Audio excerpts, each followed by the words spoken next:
নদী খাল বিলে ঘেরা মানিকগঞ্জের ঘিওর উপজেলা সুজলা সুফলা কৃষি সমৃদ্ধ এক অঞ্চল। পুরনো ধলেশ্বরীর তীরে ঘিওরে হাট বসছে 200 বছর ধরে।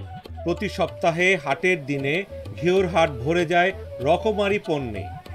ধান, পাট, ডাল, পেঁয়াজ, তামাক তো আছেই, মিলবে কাপড় চোপড়, মাছ, মাংস, মুরগি, আরও কত কি।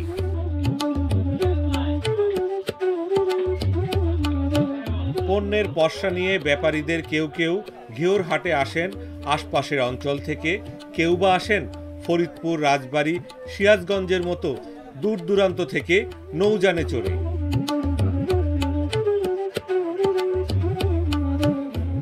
বেচাকেনায় ব্যাপারীদের চলে যায় দীর্ঘ সময়, পেটে লেগে যায় প্রচণ্ড খিদে।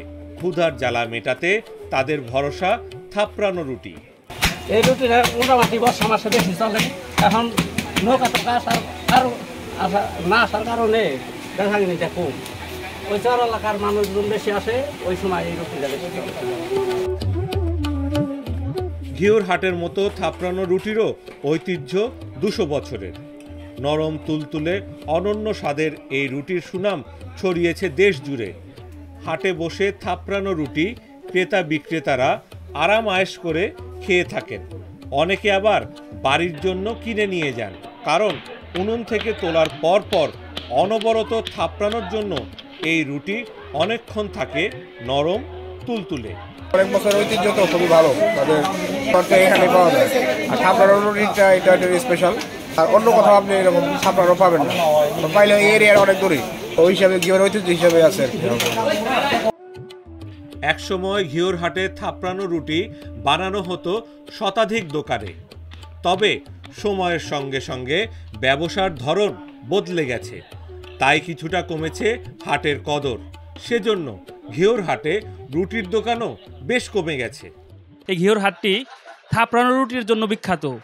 দূর দূরান্ত থেকে আসা লোকজনের জন্য আসলে এই খাবারটির প্রচলন ঘটে। প্রায় 200 বছর আগে এই হাটটি গড়ে ওঠে।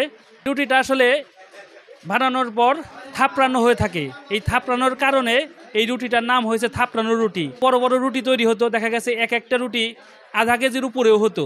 তবে এখনও বড় রুটি তৈরি করে, তবে বড় রুটি কম, তুলনামূলক ছোট রুটি 10 টাকা 20 টাকা এগুলো পাওয়া যায়। ওনারা আবার কেজিতেও বিক্রি করে থাকে। তবে থাপড়ানো রুটির কদর রয়েছে আগের মতোই।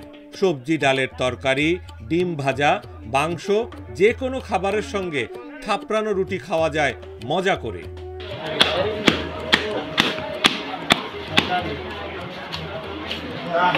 এদিকে আবার ঘিওর হাট নানান স্বাদের মিষ্টান্নের জন্য বিখ্যাত।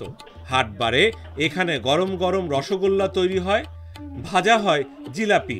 রসগোল্লা জিলাপির সঙ্গে থাপড়ানো রুটি খাবার মজাই অন্যরকম। রুটিটা নরম, সুস্বাদু এবং কি খাইতে মানে পূর্বকাল থেকে খাইতো। যে এখন এটা ওই বাপেরা খাইছে, মনে করেন ছেলেরা মনে করেন তারা বুড়ো হয়ে গেছে, কিন্তু ওই ঐতিহ্যটা মানে ধারাবাহিকটা ধরে রাখছে, মনে করেন এইভাবেই চলতেছে। এই হাটটা অনেক জমজমাট ছিল, কি লিগে আপনার রাস্তাঘাট ভালো ছিল। এখন রাস্তাঘাট খারাপের জন্য হাটটা একটু কম লাগতেছে, কিন্তু আগে আপনার পা ফলানোর জায়গা ছিল না, এরকম হাট লাগতো। থাপড়ানো রুটি মনে করেন যেখানে একটা মানে ঘিওরের একটা আলাদা ঐতিহ্য।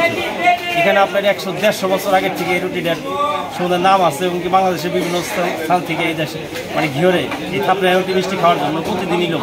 আচ্ছা, এই শুধু কি ঘিওর বুধবার হাটবারে বসে? না, মানে আপনার সপ্তাহে একদিন হাট হয় বুধবার, আর আপনার 6 দিনই আপনার প্রতিদিনই থাপড়ানো রুটি চলে সকাল থেকে সন্ধ্যা পর্যন্ত। ঘিওর হাটে থাপড়ানো রুটি মিলবে বেশ কয়েক রকমের। 1 কেজি ওজনেরও তৈরি হয়। 40 বছর হয়েছে আমার দোকানদারি, এটার মাধ্যমে হয়, কিন্তু একটু হাট এখন কম, এখন গৃহস্থ বাড়িতে ফসল নাই। হাট সংশ্লিষ্টরা জানান, ঘিওরে ঐতিহ্যবাহী এই হাটে প্রচুর গবাদি পশু বিক্রি হতো। তবে গরুর হাটটি বিলীনের পথে থাকলেও থাপড়ানো রুটির ঐতিহ্য এখনো রয়ে গেছে আগের মতোই। আপনার গরু হাটটা এখন নেই, আরো অনেক জিনিস আছে এখানে। ধান, পাট এবং সরষা, ভুট্টা এগুলি পর্যাপ্ত এখানে হইতো। তো এখন সেগুলি শুধুমাত্র রাস্তাঘাটের কারণে নাই, ঘিওরটা একটা অবহেলিত। ঘিওর হাটই শুধু নাম আছে এখন। মিষ্টি, ঝোলালা মিষ্টি আর হলো থাপড়ানো রুটি, এই জিনিসটাই এখন আমাদের এখানে আছে। তো আমাদের এই হাটে 25-30টা দোকান আছে, মোটামুটি হাটবারে বেশি বিক্রি হয়।